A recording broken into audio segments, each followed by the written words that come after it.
गोष्टीचे नाव आहे खोटे बोलणारा मुलगा. एक मुलगा होता, ते खूप खोटे बोलायचा. एके दिवशी ते शेळ्या चरायला गेला.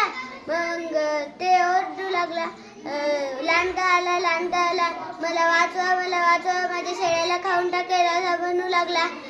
लोक आले. मग म्हणू लागले लोक की कुठे आहे लांडगा. ते हसून म्हणाला की लांडगा बिंडगा काहीच नाही म्हणाला, नुसतं मी तुम्हाला फसवलं म्हणू लागलं. दुसऱ्या दिवशी तसंच केलं. मग तिसऱ्या दिवशी तसं झालं, खरंच लांडगा आला. मग म्हणाला, वाचवा वाचवा, लांडगा आला, लांडगा आला. मग परत लोक कोणीच नाही आले.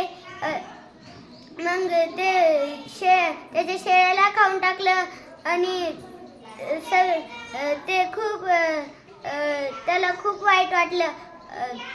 अशा प्रकारे बोधकथा संपली. बोध कधीही वाईट बोलल्यानं त्याचं फळ वाईटच मिळते.